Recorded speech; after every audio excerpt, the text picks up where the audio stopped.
Hey guys, welcome back to another episode here on CrossFit Garage. We are trying to help you lay a firm foundation in fitness, food, and finances. And I am Andy McCann, your host and owner of the gym. And I had a great question come through a roundabout source. So I'm on the expert council for this other guy's podcast. It's Jack Spirko and the Survival Podcast.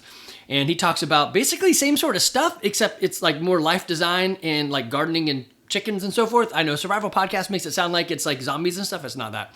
Anyway, I thought it'd be a great question to kind of outline here in the podcast so you guys can get an idea of like, what do I think is important? What would I do, right? So the question was, if I could only pick 3 movements that I could do for the rest of my life for health and fitness, what would I pick? And then if there was 3 movements I would get rid of, what would they be? The getting rid of is pretty easy, and I'm not going to give them much time and attention because I just like them. So why give them time? So this is a video and a podcast. You can go either way, and I'll make sure I describe everything. So the Survival Podcast is right here. It's you can find it at thesurvivalpodcast.com, and Jack Spirko is the guy who runs that. So you know that our job here, if we're going to lay a firm foundation in fitness or food, fitness, and finances, right, then it better be something that's relatively sustainable, because if you try to do things that aren't sustainable, then, I mean, well, you can't sustain them. And that's really the things, right? I've been joking about it, the rules that I'm developing for what happens at the gym and like what should you be doing. So rule number 1 is show up. Rule number 2 is don't do anything stupid today that'll prevent you from showing up tomorrow. And there's other rules coming up, but they haven't found if they're 3, 4, 5, or 6. You know, I've got some others. And so some of the movements that I've got today kind of hit those rules, and I'm going to dive into why I would pick that. All right. So rule number 1, do show up. Rule number 2, listen to your body. I've got some friends who are saying, hey, my shoulder hurts. Well, I'm going to add something for that in here today, but or like my back hurts or whatever. I'm going to add stuff for that today. And listen to your body, not just in like, well, I'd rather be sitting at home doing nothing. Okay, don't listen to that. That's not your body. That's your, like, I don't know, your mindset saying, yo, go weak, right? Do something to become harder to kill. Well, that was the last podcast, right? And in that, there are some movements that have come up through the ranks and in these rule sets. And I've almost would say rule number 3, I'm not sure if it's going to be 3 and 4, but it's going to be very close to the top, is at least 3 days a week, you should drop below parallel in good form. So that's in a squat, your hips are going below, the hip crease is going below the top of your knee. So you've got a good deep squat. And if you're deeper than that, great, as long as your back doesn't round out. And the other, and you should do that, 3 times a week. And the other is going to be lift something heavy 3 times a week. And a movement that really puts all that together, and it's the one that I choose to go to when I'm out on the road, I'm in a hotel, is a thruster.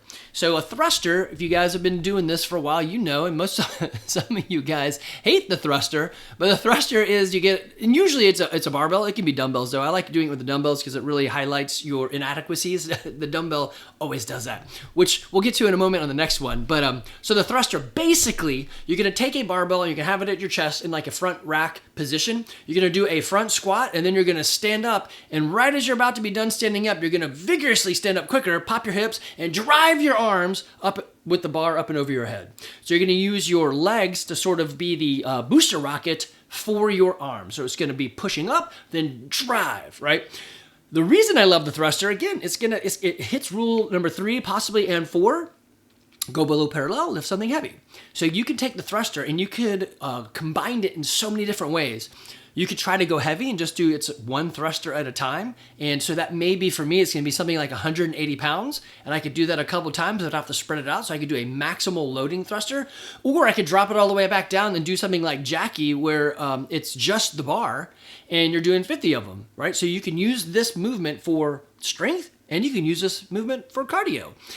And it hits those, I'm going parallel and I'm lifting something heavy. So I love that particular movement. Also, it's going to highlight and help you with a lumbar curve. You know, it's hitting all the body parts. You're exploding out of it. So something that we lose as we get older is this ability to have explosive power. And you see this, like if you watch older people play pickleball and they try to move quickly, they haven't done it in a while, and boom, something pops, pulls, or whatever. You can keep that with a movement like this, especially if you're going on the lighter side. Okay, so thruster is going to be super high on my list. if I go out of town, I've already told you guys in another podcast, this is what I do. I will go to the dumbbell rack. I'll start off with some sort of like row or bike or something just to get my heart rate up and get moving. And then I'll go to the smallest dumbbells and I'll do 10 thrusters. Then go to the next one and do 10 thrusters. And I'll keep going. I'll reduce the number as I can't do the weight that much, but I'll try to do them unbroken. So if it's like, I don't know, a 50-pound dumbbell, I may be only doing 2 thrusters and then I put them back down.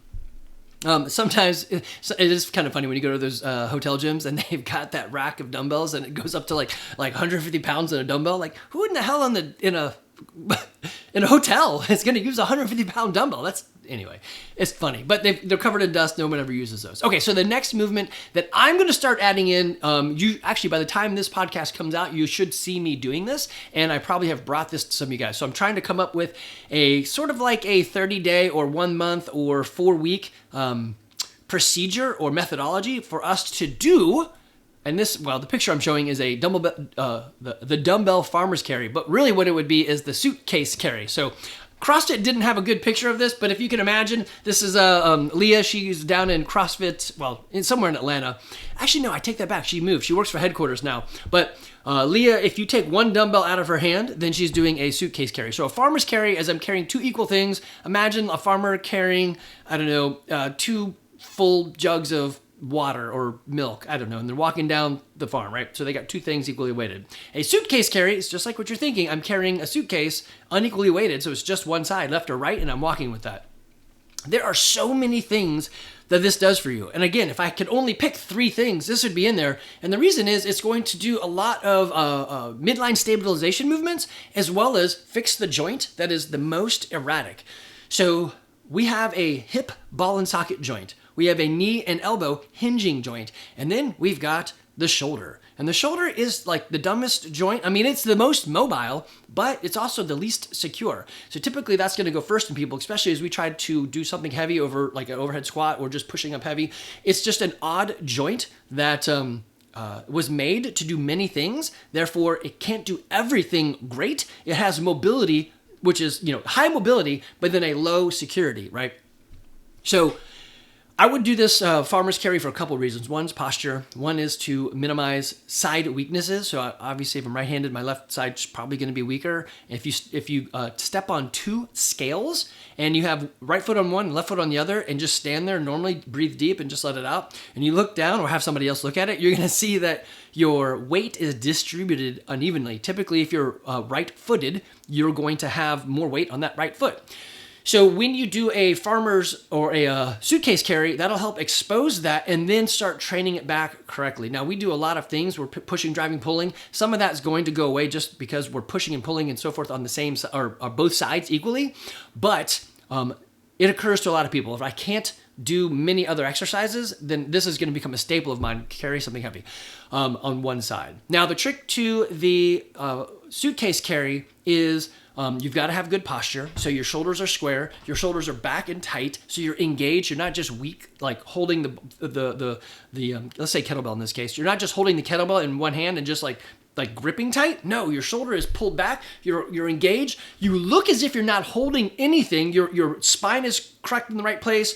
You're not leaning over. You're not slouched to the side, right? You maybe have the other arm sticking out to the side to help give you some more balance, to give you more stability. That's totally fine. You want the kettlebell to be light enough that you can hold it about an inch off of your body and not like bang bang on your leg. So don't go too heavy. You also want to be able to walk about 60 feet. So it's the length of the gym. Or maybe like 30 seconds in one arm, right? And it should be heel to toe, a very robotic walk. And this is going to create, so much stability inside of you. And weirdly, like if you look at, let me think about the Midwest farmers. You're like, why are those farm boys so big? It's a lot of farmers carry and suitcase carries and just hauling weird stuff and just lifting and throwing, right? So it's going to have a huge impact. It's also going to be low impact. So the thruster could be a very violent movement if I'm doing it at lighter weight and doing a lot of reps of them. This is going to be hard to be violent. It's going to give me a lot of stability and movement. So the body is made to move. So let's move it. And I'm holding that thing and I'm doing it correctly. I'm very core contracted. and it's going to provide a lot of that stabilization as well as growth in the shoulder. So I'm going to love that one. So I would add this in, and like I said, I'm going to add it. Hopefully by the time this podcast comes out, it's already old news. You guys have already seen it. I've already been talking about it. The next thing that I would add is running, because if you are going to get around and you don't have electricity or gasoline at I guess you could have a bike, right? But this is the OG mode of travel, is jogging and running. So I would add that into there. And the nice thing is you can do a lot of things involved around walking or running. You can go up a hill, you can go downhill, you can add a rucksack, you can add a suitcase carry, right? You could add, there's so many things. You could sprint, you could take a long 10-mile jog, you could go through the woods, which is very different than jogging on concrete. You could shuttle sprint. There's just so many ways to add this together. You could, okay, let me back up here. Well, not back up, let me go forward. I'm gonna jump way forward. If I only had these 3 movements, then what would I do for the actual workout? Man, I would do everything I could to let creativity drive the need. So it's still constantly very functional movements, executed at high intensity. Sometimes I just have to really get creative in this variety because I only have 3 movements. So CrossFit typically revolves around the world of couplets and triplets and is going to live in the time domain of 8 to 12 minutes.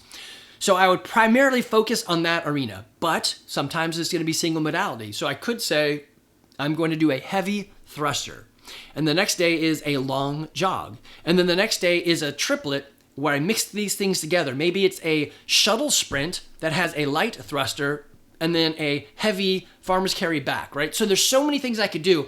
You could do AMRAPs, you could do EMOMs, you can do heavies, you can do lights, you can mix it up so it's heavy and light and EMOM. There's creativity abounds. I could take these movements, put them in ChatGPT and give me 42 workouts that don't repeat very much, right? So it could list them out there. I could come up with them. You could ask a friend, 42 friends out there or 30 friends or whatever.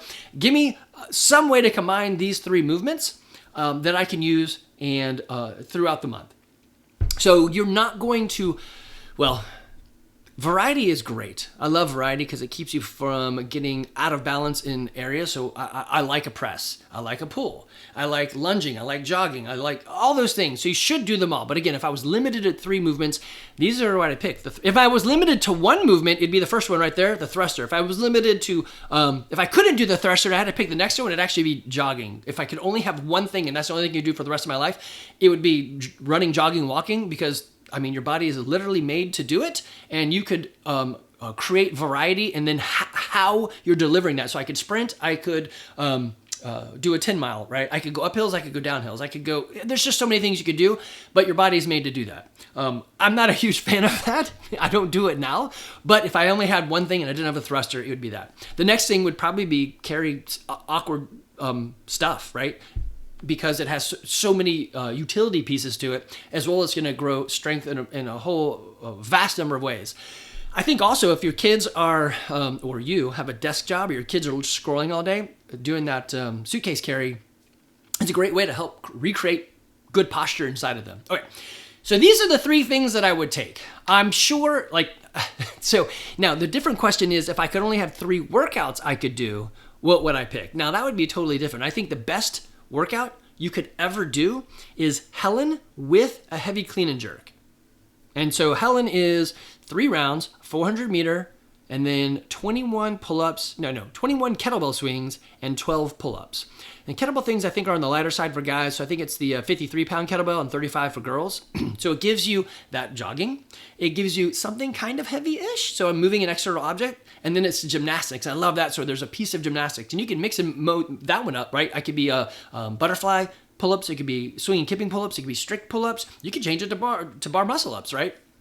But it's that it exposes a whole genre of movements, and then you add in something heavy that is tough. Now, I guess I could say, and then give me a heavy back squat. Give me your 5 rep on a back squat. Or I really like the idea of a heavy squat clean, and then maybe turn it into a jerk as well. That would provide you basically everything that you needed. It'd be like Tasty Wheats. It's everything the body needs. The perfect set of amino acids, right? If you have watched The Matrix, then you'll get that.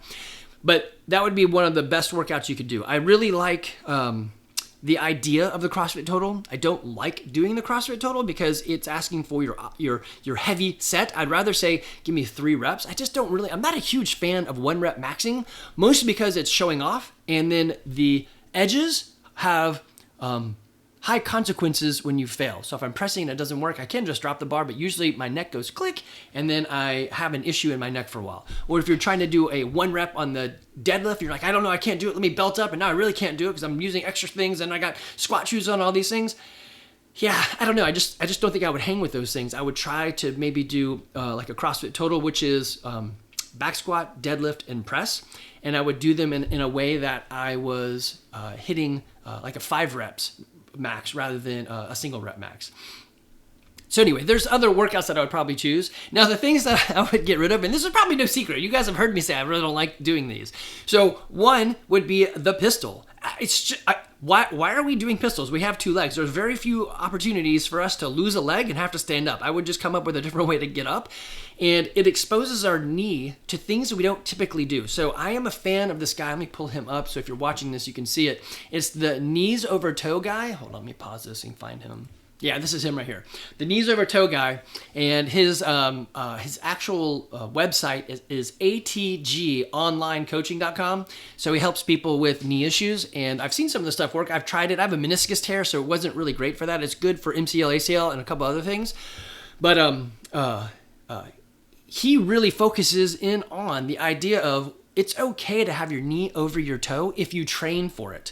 If you're never going to do it, then yes, you probably shouldn't be doing that. And we shouldn't be doing a max back squat on our toes because that's not what we're typically working for. Now, I am not opposed to doing squats with our knees going way out over our toes if that's how you normally train, or if you're training with it. Like Randy Skeen, super flexible in the ankles. When he drops down into a squat, yeah, his knees can jump right over his toes, but he does it all the time. So I'm like, yeah, with weight, go for it. We can do that. I'm going to be watching and making sure, but that's the way his body moves. His ankles are so flexible that he's able to get into that position. So maybe the answer for us is let's fix our ankle mobility. But anyway, I would totally get rid of the pistols. I'd be happy if that never came up. Now, I do know this. One reason that we should never program for ourselves is we are going to shy away from the stuff that we don't like. Therefore, we're never going to hit that stimulus. So I would be okay with never doing a Turkish get up again. Now, I'm not going to put that on the list because there's other things that I don't like as much. Turkish get up, I think, is great. You're always going to have to get up off the ground. Maybe not with something heavy quite like that, but getting off the ground is going to be important. So Turkish get up, right? The next thing, though, after the pistol would be almost anything in the rings. Our world is not really put together in devices that have that many degree of freedom. So if you're in a ring, you've got 360 degrees of freedom that the ring can be moving around, right? It can't go up and down, but in the X and Y plane, it can go anywhere. It doesn't travel in the Z plane. For you engineers, you know what I'm saying. But it creates a whole lot of stability muscles, sure, but it also it's awkward on the shoulder. We've already talked about the shoulder. There's so many things you could do, not like a ring dip, but I'm really thinking about stupid things we would do with them, like ring handstand push-ups. Nobody needs to ever do that again. That'd be totally fine for that never to show up. Or ring muscle up. Yes, I can do them. Should I? I don't know. I'm 50. It's kind of a neat party trick. But I think a bar muscle up is more realistic in the world. Hey, I need to get up and over this wall. What does a wall not do? It doesn't move in a plane, in the XY plane, 360 degrees. It doesn't move anywhere. It's more like a bar that I'm trying to get up and over. So yesterday, CJ goes, hey, watch this. Let me know if you would count this as a strict muscle up. And the dude went into a strict muscle up. And he's like, how hard is that to do? The day before. And I'm like, I don't know, they're pretty hard. And he did them. I'm like, well, damn, boy, that's awesome. So that works, right? He did a strict muscle up. It's on a wall. Well, in this case, it's on a bar. But more times than not, if you're trying to get over something, it's a stable, locked in place, fixed object. So bar muscle up, yeah, sure. Ring muscle up, man, I don't really know.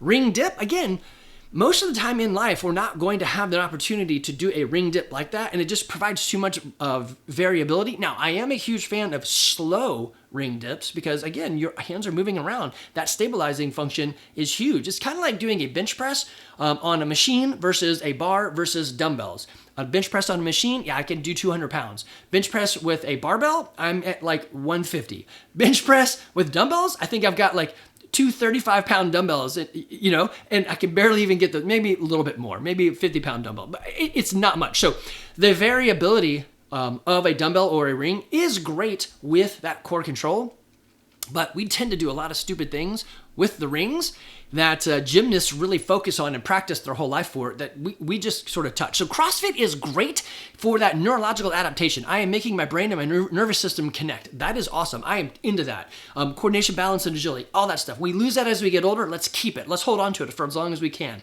We know that when we're older, well, they know that when people are older, and if they can survive to 76, that's awesome. But the thing that takes them out is they trip and fall and break a hip. So we want to have that coordination, agility, and stuff, right? So they know these statistics suck. If you fall and you're older and you break your hip, there's a 30% chance, or your likelihood of dying that year in 1 year from the hip break, it goes up by 30%. So it's already really bad when you make it past the half point, and now you're adding 30% on it. So we want to keep that coordination, agility, and balance. Do rings do that for us? Man, maybe in slow movements, but we do ring muscle ups that boys in gymnastics will train for a very long time, and they'll take a long time warming it up to get there. And if you look at their body makeups, it's usually heavy on the chest and arms and very little on the legs, whereas a CrossFitter is going to be heavy on the legs as well, because we do a lot of leg stuff. We're not skipping leg day.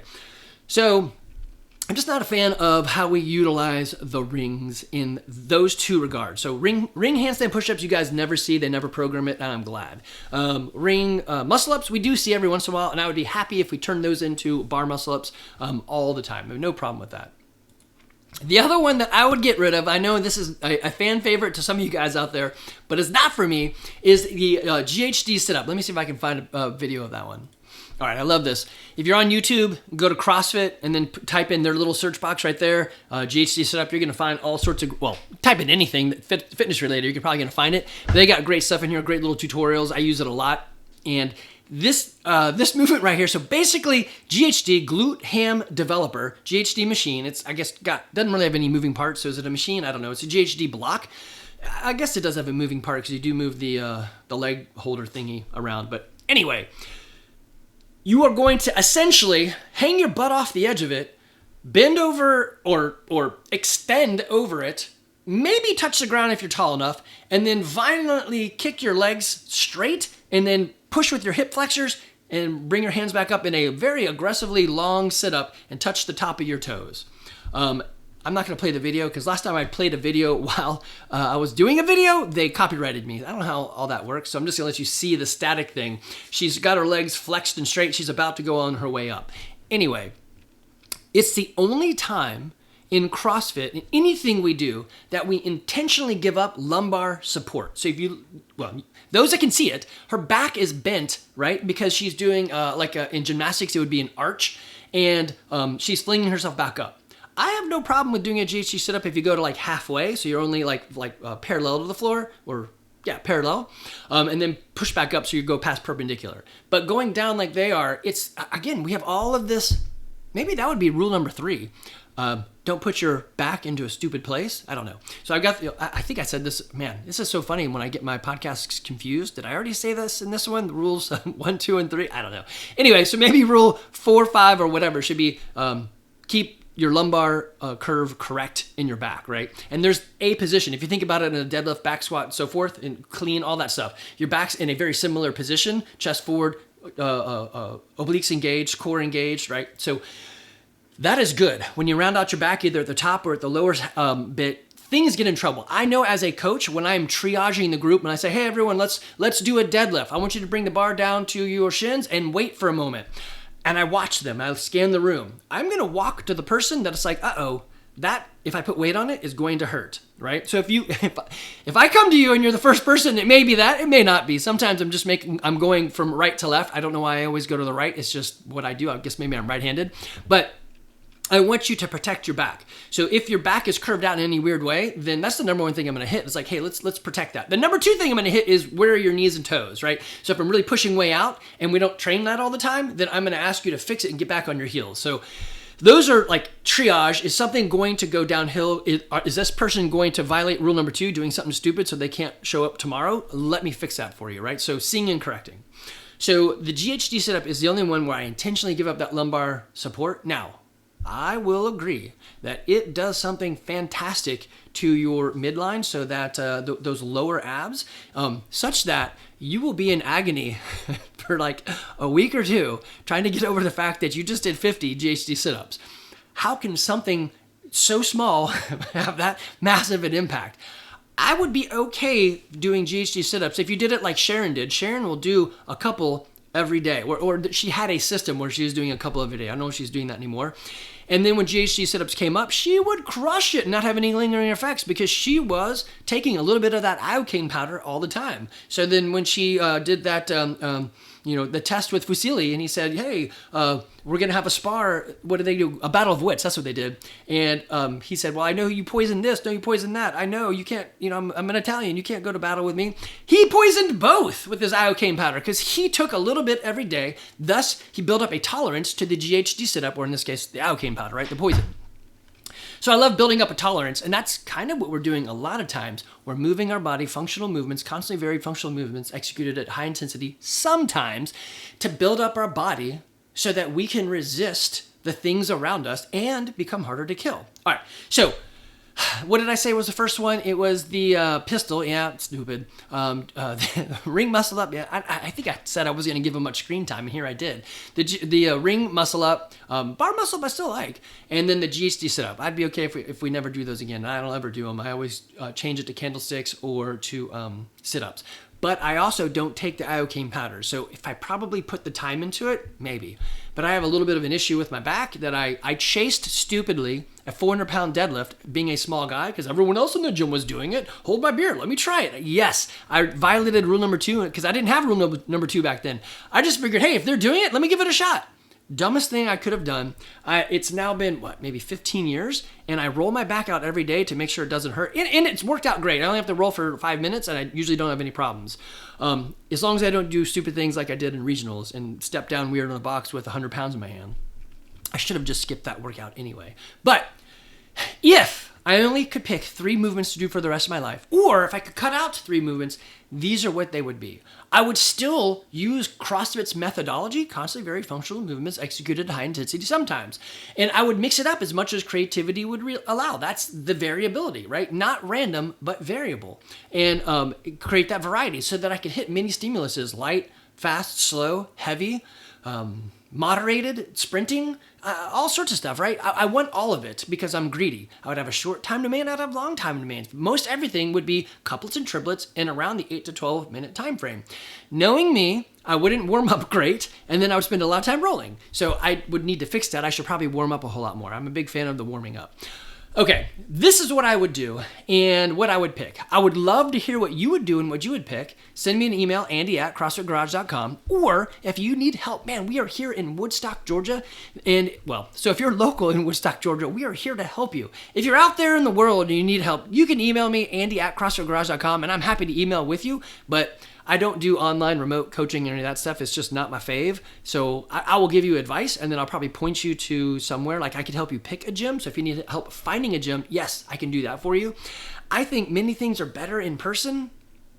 The cell phone is a great invention. And I guess it's not even a cell phone anymore. A device is a great invention, and I love what it does for us. But there is a human contact that's missing. And it's kind of one of the reasons I love the gym. I get to be around people who have a similar mode of operation. So our motto at the gym is we are happy, humble, helpful people who want to be healthy and fit now, as well as in our 90s. With that posted, and we talk about it, then most of the people that come through our doors have some portion of that or are on a journey themselves to that, right?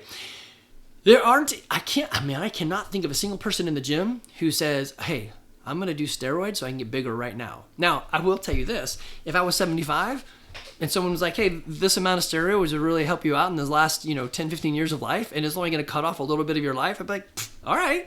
Because at 76, I guess that's the half-life, right? And you're not going to go much longer after that. Pretty much nobody makes it past 100. Those are like the centurions are far and few between. So at 76, you've got 14 years left, maybe? Was that right? 14, 76 would be 80 to 90. So maybe 24 years if you could get to 100, right? Probably not going to happen.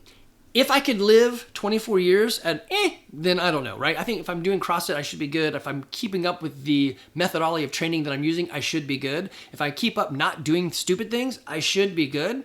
But if they said, I could guarantee if you did these steroids that yes, it'll shave 1 year off your life, but it would increase the awesomeness of your life by 100%. I'd probably do it, give up a year for that. And at the end of the year, I'd probably be like, oh, I'm so sad I gave that up. But we want to live a good life. We want to have it all. I want to be greedy on both ends. We want fitness, food, and finances. I want the money to do it. I want the long life to do it. I want to be able to eat healthy. I want to be able to have great relationships. Anyway, that's what this gym is about. I'm going to go back to our main screen here. It says it right here. When you get on to CrossFitGarage.com, it says, become the hero of your own story. Get your life back. We want to help you become the hero of your own story. What does that look like? I have an idea, but what does it look like for you at that time horizon? For me, I want to be able to be healthy and fit enough to coach my kids in soccer. Again, I've said this before. Is it soccer? I don't care. It's just that it's a time domain. My kids. I have a picture of this. 1, I am married. 2, I have children. 2, 3, they're having children. So we're right. They still like us, so they're coming back to see us, or we're going to see them, or maybe they live close. But I'm active and involved in their lives, and my health and fitness doesn't hold me back. Think about your own parents or your own grandparents. Were they like involved, or did they sit on the couch? Like I was telling my dad the other day, my best memories of Gramps, my dad's dad, is the fact that he had alcohol in a briefcase. I don't know, that was like a 50s thing. You could carry around your briefcase and you could make your alcohol right there. And he made really cool paper airplanes. But that's about it. We went to the beach as a family reunion. I think he sat in a chair and didn't do much of anything. Maybe he did, but I don't remember it. And I want my kids to remember me as something more than a fixture in their life. I want it to be like, I was involved. I was there. I was part of it. I knew what was happening. I could make the jokes. I could speak the lingo. I mean, I'm already having a problem with my teenagers trying to teach me the lingo. I can barely keep up. Evie told me something. She's like, yeah, that's already old. You can't say that anymore. I'm like, man, you guys are killing me. Anyway, if you're in the Woodstock area and you're looking for help, we are here for you. Typically, we're using CrossFit as our methodology in a group setting. You can do personal one-on-one sessions if you choose. We do that. We also do nutrition work. Weirdly, most people don't want to mess with their nutrition. I think that's where you should start, but most people just want to start getting sweaty. That's great. I really should probably do them all at the same time. Start drinking water, start moving more. Number 1 rule is show up. Pick something that you can show up to. Number 2 rule is don't do anything stupid that'll prevent you from showing up tomorrow. It doesn't have to be complicated. It doesn't have to be out of this world. It's just easier. If you ever want to shortcut the process of anything, hire a coach, right? I have a business coach. I have, in our small group, the guy who leads it is our coach, basically our mentor. He's gone on ahead of us. He's 20 years older than us. He can tell us things. He can help shortcut the process. Hey, should I beat my child? No, you shouldn't. Okay, that's great. I mean, that's obviously an easy answer. But you know what I'm saying is I can ask him, how did it go for you when you did these things? And he can shortcut it. Hey, my wife said, don't get her an anniversary present. Yeah, Andy, she's lying to you. Totally get her an anniversary present. But she said, no, don't listen to that, right? So a guy who's gone on before, same thing in health and fitness, same thing at your job, same thing with your life, with anxiety, whatever. Hire a coach to shortcut the process. If you need help, we are here for you. If you're out in the world, email me, andy@crossfitgarage.com. I will help you, but I will help you find someone local because in person is always the way to go. All right, guys, hope you enjoyed this episode. Remember, you can find us on YouTube. If you search at Andy McCann 42, you'll find all the videos. Or if you're on YouTube and you want to hear a podcast, just go to any of your podcast providers and put in CrossFit Garage. Why is the podcast still called CrossFit Garage? Because don't let perfect be the enemy of done. I don't have a good name. I have a good tagline, but I don't have a good name. And it's the name of the business, so whatever. It's still CrossFit Garage. One day, inspiration will hit me and I'll come up with something different. All right, guys, stay healthy, stay happy, and stay humble.